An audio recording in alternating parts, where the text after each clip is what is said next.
Hi ನಮಸ್ತೆ ಎಲ್ರಿಗೂ welcome to my YouTube channel. ನೀವು ಫಸ್ಟ್ ಟೈಮ್ ನನ್ನ ಚಾನಲ್ನ ನೋಡ್ತಾ ಇದ್ದೀರಾ ಅಂತಂದರೆ ದಯವಿಟ್ಟು ಸಬ್ಸ್ಕ್ರೈಬ್ ಮಾಡ್ಕೊಳ್ಳಿ. ಬನ್ನಿ ಭಾಗ್ಯಲಕ್ಷ್ಮಿ ಸೀರಿಯಲ್ ಇವತ್ತಿನ ಸಂಚಿಕೆಯಲ್ಲಿ ಏನಾಗ್ತಿದೆ ಅಂತ ನೋಡೋಣ. ಸಂಚಿಕೆ ಮೊದಲಿಗೆ ಬಂದು ಆದಿ ಅವರು ಏನು ಹೇಳ್ತಾ ಇದ್ದೀರತ್ತೆ, ಅಲ್ಲ ಈ ಮದುವೆ ಮಾಡಿಸ್ತಾ ಇಲ್ಲ ಅಂತಂತಂದರೆ ಇದೆಲ್ಲ ಅವ್ರ ಹತ್ರ ಇಷ್ಟೆಲ್ಲ ಖರ್ಚು ಮಾಡಿಸೋದು ಅವಶ್ಯಕತೆ ಇದೆಯಾ ಅಂತ ಕೇಳ್ತಾನೆ. ನೋಡಾದಿ ಇದು ಮದುವೆ ನಿಲ್ಸೋಕ್ಕೆ ಅಂತ ಮಾಡ್ತಾ ಇರೋ ಪ್ರಯತ್ನ ಅಲ್ಲ ಅತ್ತೆ, ಇದೆಲ್ಲ ಒಪ್ಕೊಂಡ್ರೆ ಅವ್ರಿಗಿದೆಲ್ಲ ಸುಮ್ಮನೆ ಖರ್ಚಲ್ವಾ, ನಮಗೆ ಅದು ನೀಡಿಲ್ಲ ತಾನೇ, ಸುಮ್ಮನೆ ಯಾಕೆ ಅವ್ರ ಹತ್ರ ನಾವು ಖರ್ಚು ಮಾಡಿಸ್ಬೇಕು ಅಂತ ಅಂತಾರೆ.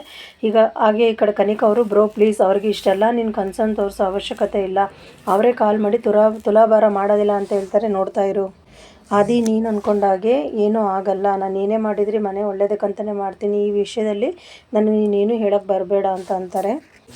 ನಾನೆಲ್ಲ ಚೆನ್ನಾಗಿ ಹ್ಯಾಂಡ್ಲ್ ಮಾಡ್ತೀನಿ ಅಂತಂತಾರೆ. ಅಷ್ಟರಲ್ಲಿ ಆದಿಗೆ ಫೋನ್ ಬರುತ್ತೆ, ಅವ್ರು ಅಲ್ಲಿಂದ ಹೊರಡ್ತಾರೆ. ಈ ಕಡೆ ಕಿಶನ್ ಅವರು ಜಿಮ್ ಐಟಮ್ಸ್ ಎಲ್ಲ ತೊಗೊಂಡು ಮನೆಗೆ ಬಂದಿರ್ತಾರೆ. ಆಗ ಮಹಿಕಾ ಅವ್ರು ಎದುರುಗಡೆ ಬರ್ತಾರೆ. ಏನಿದೆಲ್ಲ ತೊಗೊಂಡು ಬಂದಿದ್ದೀರಾ, ಏನು ವಿಷಯ ಅಂತ ಕೇಳ್ತಾರೆ. ಮ್ಯಾಮ್ ಇದನ್ನೆಲ್ಲ ಬಂದು ಕಿಶನ್ ಸರ್ ಅವ್ರ ಥರ ಕೇಳಿದ್ದಾರೆ ಅಂತ ಅಂತಾರೆ. ಆಗ ಆದಿ ಅವ್ರು ಅಲ್ಲಿಗೆ ಬರ್ತಾರೆ. ಏನು ಜಿಮ್ ಐಟಮ್ಸ್ ಎಲ್ಲ ತೊಗೊಂಡು ಬಂದಿದ್ದೀರಾ ಅಂತಂತಾರೆ. ಮಹಿಕಾ ನೀನು ಥರ ಕೇಳಿದ್ಯಾ ಅಂತಂತಾರೆ. ಇಲ್ಲ ನಾನು ಥರ ಕೇಳಿಲ್ಲ, ಕಿಶನ್ ಥರ ಕೇಳಿದ್ದಾನೆ ಅಂತಂತಾರೆ. ಅದು ಆದಿ ಅವರು ಕಿಶನ್ ಬಾಯ್ಲಿ ಅಂತ ಕರೀತಾರೆ. ಆಗ ಕಿಶನ್ ಅವರು ತೊಗೊಂಡು ಬಂದ್ರಾ, ಇದು ಒಳಗಡೆ ಇಡಿ ಅಂತ ಅಂತಾರೆ. ಇದು ನಾನೇ ತರ ಕೇಳಿದ್ದು ಅಂತಾರೆ. ಈ ಕಡೆ ಪೂಜಾ ಮತ್ತೆ ಸುಂದ್ರಿ ಇಬ್ರು ಮಲ್ಕೊಂಡಿರ್ತಾರೆ. ಈ ಕಡೆ ಸುಂದ್ರಿ ಚೆನ್ನಾಗಿ ಗೊರಕೆ ಹೊಡಿತಿರ್ತಾರೆ. ಈ ಸುಂದ್ರಿ ಮಾಡಿರೋ ಕೆಲ್ಸಕ್ಕೆ ಬಂದು ನನಗೆ ನಿದ್ದೆನೇ ಬರ್ತಾ ಇಲ್ಲ ಅಂತ ಹೇಳ್ತಾರೆ. ಆದ್ರೆ ಇವಳು ನೋಡಿದ್ರೆ ಗೊರಕೆ ಬಿಟ್ಕೊಂಡು ನಿದ್ದೆ ಮಾಡ್ತಾ ಇದ್ದಾಳೆ. ಸುಂದ್ರಿ ಎದೋಳು ಮೇಲೆ ಅಂತಂದ್ರೆ ಏನು ಪೂಜಾ ದೇವಿ ನೀನು ನಿದ್ದೆ ಮಾಡೋ ಟೈಮಲ್ಲಿ ಕೂಡ ಮಲಗಕ್ಕೆ ಬಿಡ್ತಾ ಇಲ್ಲ ಏನು ಅಂತ ಕೇಳ್ತಾರೆ. ನನಗೆ ನಿದ್ದೆ ಬರ್ತಾರ, ನೀನು ಮಲ್ಕೊಂಡಿದ್ಯಾ ಎದೋಳು ಮೇಲೆ ಅಂತ ಅಂತಾರೆ. ನೀನು ಮಾಡಿರೋ ಕೆಲ್ಸಕ್ಕೆ ಬಂದು ನನಗೆ ನಿದ್ದೆ ಬರ್ತಾ ಇಲ್ಲ ಅಂತ ಅಂತಾಳೆ. ಪೂಜಾದೇವಿ ನೀನೇನು ಟೆನ್ಷನ್ ತೊಗೊಬೇಡ, ಈ ಕೆಲಸದಿಂದ ನಮ್ಗೆ ಯಾವ ತೊಂದರೆನೂ ಆಗೋದಿಲ್ಲ, ಎಲ್ಲ ಕೆಲಸನೂ ಸುಲಭವಾಗಿ ಆಗುತ್ತೆ, ನೀನೇನು ಯೋಚನೆ ಮಾಡಬೇಡ, ನೀನು ಹೋಗಿ ಮಲ್ಕೋ ಅಂತ ಅಂತಾರೆ. ನಿನ್ನ ಜೊತೆ ಇಲ್ಲೇ ಮಲ್ಕೊಂಡಿದ್ರೆ ನೀನು ಬಂದು ನನಗೆ ನಿದ್ದೆ ಮಾಡೋಕ್ಕೆ ಬಿಡೋದಿಲ್ಲ, ನಾನು ಹೋಗಿ ಕೆಳಗಡೆ ಮಲ್ಕೋತೀನಿ ಅಂತ ಅವ್ರು ಎದ್ದು ಹೋಗ್ತಾರೆ. ಸುಂದ್ರಿ ಅಂತ ಪೂಜಾ ಕರೆದ್ರು ಕೂಡ ಅವ್ರು ನಿಂತ್ಕೊಳ್ಳೋದಿಲ್ಲ. ಈ ಕಡೆ ಕಿಶನ್ ಅವರು ಜಿಮ್ ವರ್ಕೌಟ್ ಮಾಡ್ತಾ ಇರ್ತಾರೆ. ನಾಳೆ ಅಷ್ಟರಲ್ಲಿ ಎಷ್ಟು ಸಾಧ್ಯನೋ ಅಷ್ಟು ವೆಯ್ಟ್ ಲಾಸ್ ಮಾಡಬೇಕು ಅಂತ ಅವ್ರು ವರ್ಕೌಟ್ ಮಾಡ್ಕೋತಾ ಇರ್ತಾರೆ. ಅಷ್ಟರಲ್ಲಿ ಪೂಜಾ ಅವ್ರು ಬಂದು ಕಿಶನ್ ಕಾಲ್ ಮಾಡ್ತಾರೆ. ಏನು ಕಿಶನ್ ಏನು ಮಾಡ್ತಾ ಇದ್ದೆ, ಇನ್ನೂ ಮಲಗಿಲ್ವ ನೀನು ಮಲಗಿರ್ತೀಯ ಅಂತ ಅಂದ್ಕೊಂಡಿದ್ದೆ ನಾನು ಅಂತ ಅಂತಾರೆ. ಏನಿಲ್ಲ ಹೇಳು ಪೂಜಾ, ನೀನು ಇನ್ನೂ ಮಲಗಿಲ್ಲ, ಯಾಕೆ ಏನಾಯಿತು, ಹುಷಾರಿಲ್ವಾ ಅಂತ ಕೇಳ್ತಾನೆ. ಇಲ್ಲ ಕಣೋ ನಾನು ಚೆನ್ನಾಗೇ ಇದ್ದೀನಿ, ನೀನು ಯಾಕೆ ಫೋನ್ ತೆಗಿಯೋಕ್ಕೆ ಇಷ್ಟೊತ್ತಾಯಿತು, ಮತ್ತು ಏನು ಬೇರೆ ಹೆಸರು ಬಿಡ್ತಾ ಇದೆಯಾ ಅಂತ ಕೇಳ್ತಾರೆ. ಏನಿಲ್ಲ ಕಣೆ, ಫೋನ್ ಬಂದು ರೂಮಲ್ಲಿ ಇತ್ತು, ಸೊ ರಿಂಗ್ ಟೋನ್ ಜಾಸ್ತಿ ಇಟ್ಟಿದೆ ಅಲ್ವಾ, ಯಾರಿಗೂ ಡಿಸ್ಟರ್ಬೆನ್ಸ್ ಆಗಬಾರ್ದಂತ ಓಡ್ ಬಂದು ಫೋನ್ ತೆಗೆದೆ, ಅದಕ್ಕೋಸ್ಕರ ಈ ಥರ ಏರಿಳಿತ ಆಗ್ತಾಯಿದೆ ಅಷ್ಟೇ ಅಂತ ಹೇಳ್ತಾನೆ. ಸರಿ ಆಯಿತು, ನಾನು ನಿನಗೆ ನಾಳೆ ಮಾರ್ನಿಂಗ್ ಕಾಲ್ ಮಾಡ್ತೀನಿ ಅಂತ ಹೇಳಿಬಿಟ್ಟು ಫೋನ್ ಕಟ್ ಮಾಡಿಬಿಡ್ತಾರೆ. ಈ ಕಡೆ ಎಲ್ಲರೂ ತುಲಾಭಾರಕ್ಕೆ ರೆಡಿ ಮಾಡ್ಕೋತಾ ಇರ್ತಾರೆ. ಭಾಗ್ಯ ಎಲ್ಲ ರೆಡಿ ತಾನೆ ಅಂತ ಕುಸುಮ ಅವ್ರು ಕೇಳ್ತಾರೆ. ಅವ್ರು ಬಂದಮೇಲೆ ಅದು ರೆಡಿ ಇಲ್ಲ ಇದು ರೆಡಿ ಇಲ್ಲ ಅಂತ ಅನ್ಬಾರ್ದು ಅಂತ ಅಂತಾರೆ. ಇಲ್ಲ ಅತ್ತೆ ಎಲ್ಲ ರೆಡಿ ಆಗಿದೆ ಅಂತ ಅಂತಾರೆ. ಅಷ್ಟರಲ್ಲಿ ಬೀಗರು ಬಂದರು, ಭಾಗ್ಯ ಅವ್ರನ್ನೆಲ್ಲ ಕರ್ಕೊಂಡು ಬರೋಣ ಅಂತ ಅಲ್ಲಿಂದ ಎಲ್ಲರೂ ಹೋಗ್ತಾರೆ. ಈ ಕಡೆ ಕಿಶನ್ ಅವ್ರನ್ನ ಭಾಗ್ಯ ಅವ್ರು ನೋಡಿಬಿಟ್ಟು, ಯಾಕೆ ಕಿಶನ್ ಇಷ್ಟು ಟಯರ್ಡ್ ಆಗಿದ್ದೀರಾ, ಏನಾಯಿತು, ಟಿಫನ್ ಮಾಡಿದ್ದೀರಾ ತಾನೇ ಅಂತ ಅಂತಾರೆ. ನೀವು ಹುಷಾರಾಗಿದ್ದೀರಾ ತಾನೇ ಅಂತಂತಾರೆ. ಹೌದು ನನಗೇನು ತೊಂದರೆ ಇಲ್ಲ, ನಾನು ಚೆನ್ನಾಗೇ ಇದ್ದೀನಿ ಅಂತ ಅಂತಾನೆ. ಇಲ್ಲ ಚಿಕ್ಕಪ್ಪ ನೀವು ತುಂಬ ಟಯರ್ಡ್ ಆಗಿದ್ದೀರಾ ಅಂತ ಅಂತಾರೆ ತನ್ವಿ ಗುಂಡಣ್ಣ. ಅದಕ್ಕೆ ಭಾಗ್ಯವರು ನೀವೇನಾದರೂ ಉಪವಾಸ ಇದ್ದೀರಾ ಕಿಶನ್ ಅಂತ ಕೇಳ್ತಾರೆ. ಅದಕ್ಕೆ ಪೂಜಾ ಅವರು ಕಿಂಡಲ್ ಮಾಡ್ತಾರೆ. ಅಯ್ಯೋ ಇವನು ಉಪವಾಸ ಇರೋದು ಸಾಧ್ಯನೇ ಇಲ್ಲ, ಅವನು ಟಿಫನ್ ಮಾಡ್ಕೊಂಡೇ ಬಂದಿರ್ತಾನೆ. ಹಾಗಿದ್ರೆ ಸರಿ ಕಿಶನ್ ನೀವು ಹೋಗ್ಬಿಟ್ಟು ರೆಡಿ ಆಗಿಬಿಟ್ಟು ಬನ್ನಿ ಅಂತ ಹೇಳ್ಬಿಟ್ಟು ಕಳಿಸ್ತಾರೆ ಅಲ್ಲಿಂದ. ಈ ಕಡೆ ಎಲ್ಲರೂ ತುಲಾಭಾರ ಜಾಗಕ್ಕೆ ಬರ್ತಾರೆ. ಆಗ ಮೀನಾಕ್ಷಿ ಅವರು ತುಲಾಭಾರದ ಸಾಮಾನೆಲ್ಲ ಹುಡುಕ್ತಾ ಇರ್ತಾರೆ. ಏನು ಹುಡುಕ್ತಾ ಇದ್ದೀರಾ ಅಂತ ಕೇಳ್ತಾರೆ. ಏನಿಲ್ಲ, ತುಲಾಭಾರದ ಪಂಚಲೋಹದ ಸಾಮಾನು ಎಲ್ಲೂ ಕಾಣಿಸ್ತಾ ಇಲ್ವಲ್ಲ, ಕೊನೆ ಟೈಮಲ್ಲಿ ಮಾಡಲ್ಲ ಅಂತಿರೋ ಏನೋ ಅಂತ ನೋಡ್ತಾ ಇದ್ದೀನಿ ಅಂತ ಹೇಳ್ತಾಳೆ. ತುಲಾಭಾರ ಮಾಡ್ತೀನಿ ಅಂತ ಒಪ್ಕೊಂಡಿರೋದು ನನ್ನ ಸೊಸೆ ಭಾಗ್ಯ, ಅವಳು ಒಪ್ಕೊಂಡ್ಮೇಲೆ ಮಾಡೇ ಮಾಡ್ತಾಳೆ, ಆಗಲ್ಲ ಅಂತ ಹೇಳೋಕ್ಕೆ ಚಾನ್ಸೇ ಇಲ್ಲ.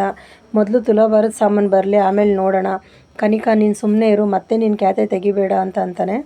ನಾನು ಸುಮ್ಮನೆ ಖ್ಯಾತೆ ತೆಗಿತಿಲ್ಲ ಬ್ರೋ, ಈ ಮನೆಯವ್ರ ಯೋಗ್ಯತೆ ಏನು ಅಂತ ನನಗೆ ಗೊತ್ತು, ಅವ್ರ ಹತ್ರ ಇದೆಲ್ಲ ತರಕ್ಕೆ ಅಮೌಂಟ್ ಇರಬೇಕಲ್ವಾ, ನಮ್ಮ ಯೋಗ್ಯತೆ ಏನಂತ ಮಾಡಿ ನಾವು ತೋರಿಸ್ತೀವಿ. ಅಷ್ಟರಲ್ಲಿ ಸುಂದ್ರಿ ಸಾಮಾನು ತೊಗೊಂಡು ಬರ್ತಾರೆ. ನೋಡು ಬಾಸ್, ಇದು ಯಾರಿಗೂ ಕೂಡ ಡೂಪ್ಲಿಕೇಟ್ ಅಂತ ಗೊತ್ತಾಗಬಾರ್ದು ಅಂತಾಳೆ. ಇಲ್ಲ ಬಿಡಿ ಯಾರಿಗೂ ನಾನು ಹೇಳೋದಿಲ್ಲ ಅಂತಂದರೆ, ನನಗೆ ಯಾಕೋ ಇದು ಪಂಚಲೋಹ ಅಂತ ಡೌಟು ಅಂತ ಕನಿಕಾ ಅವ್ರು ಹೇಳ್ತಾರೆ. ಆಲ್ರೆಡಿ ಟೈಮ್ ಆಗೋಗಿದೆ, ಈಗ ಮತ್ತೆ ನೀವು ಕೂತ್ಕೊಂಡು ಟೈಮ್ ವೇಸ್ಟ್ ಮಾಡಬೇಡಿ, ಬನ್ನಿ ಹೋಗೋಣ ಅಂತ ಹೇಳ್ಬಿಟ್ಟು ಸುಂದರಿ ಎಲ್ಲರೂ ಸಾಮಾನು ತೊಗೊಂಡು ಹೋಗೋಣ ಅಂತಂದ್ಬಿಟ್ಟು ತೊಗೊಂಡು ಬರ್ತಾ ಇರ್ತಾರೆ. ಆಗ ಸುನಂದ್ ಅವ್ರು ಎಲ್ಲ ಸಾಮಾನು ಚೆಕ್ ಮಾಡ್ತಾ ಇರ್ತಾರೆ. ಅದರಲ್ಲಿ ಒಂದು ಸಾಮಾನು ನೋಡಿಬಿಟ್ಟು, ಭಾಗ್ಯ ಇದು ನಮ್ಮ ಮನೇಲಿರೋ ಸಾಮಾನು ಥರನೇ ಇದೆ ಅಲ್ವಾ, ಆದರೆ ಇದನ್ನು ನಾವು ಬಂದು ಯೂಸ್ ಮಾಡ್ತಾ ಇರಲಿಲ್ಲ ಅಂತ ಹೇಳ್ತಾಳೆ.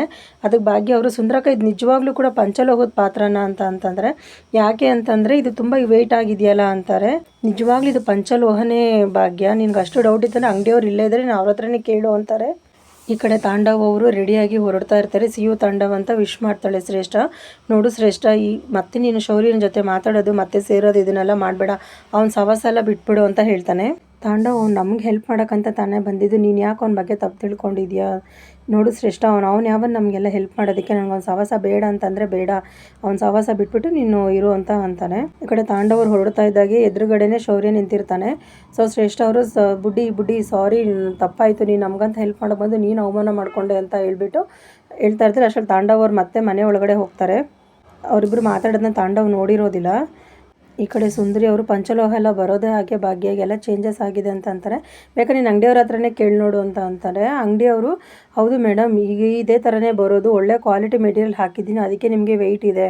ಭಾಗ್ಯ ಬಾ, ಪೂಜಾರಿ ಅವರು ಐಟಮ್ಸ್ ಎಲ್ಲ ಕೇಳ್ತಾ ಇದ್ದಾರೆ, ಬಾ ಕೊಡು ಅಂತ ಅಂತಂದರೆ ಈ ಕಡೆ ಕನ್ನಿಕಾ ಅವರು ಅತ್ತೆ ನನಗಿದೆಲ್ಲ ಯಾಕೋ ನೋಡೋಕ್ಕಾಗ್ತಾ ಇಲ್ಲ, ಭಾಗ್ಯ ಇದೆಲ್ಲ ಮಾಡಲ್ಲ ಅಂತ ಅಂದ್ಕೊಂಡ್ರೆ ಎಲ್ಲನೂ ರೆಡಿ ಮಾಡಿ ಇಟ್ಬಿಟ್ಟಿದ್ದಾಳೆ, ಎಲ್ಲ ಸಾಮಾನು ಸರಿಯಾಗಿ ತರಿಸ್ಕೊಂಡಿದ್ದಾಳೆ ಅಂತ ಅಂತಾರೆ. ಅದಕ್ಕೆ ಅವ್ರ ಅತ್ತೆ ಮೀನಾಕ್ಷಿ ಅವರು ಚಿಂತೆ ಮಾಡಬೇಡ ಕನ್ನಿಕಾ, ಇಷ್ಟು ಸಾಮಾನು ವೆಯ್ಟಿಂದ ಬಂದು ನಮ್ಮ ಕಿಶನ್ನ ತೂಕ ಮಾಡೋಕ್ಕಾಗೋದಿಲ್ಲ, ಕಿಶನ್ ವೆಯ್ಟ್ ಏನು, ಈ ಸಾಮಾನು ವೆಯ್ಟ್ ಏನು, ಖಂಡಿತ ಅವ್ರು ಬಂದಿದ್ರೆ ಸೋಲ್ತಾರೆ, ಅವ್ರು ಬಂದು ಅವ್ರ ಕೈಯಲ್ಲಿ ಬಂದು ತುಲಾಭಾರ ಮಾಡೋಕ್ಕಾಗೋದೇ ಇಲ್ಲ ಅಂತ ಅಂತಾರೆ. ಅಲ್ಲಿಗೆ ಇವತ್ತಿನ ಸಂಚಿಕೆ ಮುಕ್ತಾಯ ಆಗುತ್ತೆ ಫ್ರೆಂಡ್ಸ್.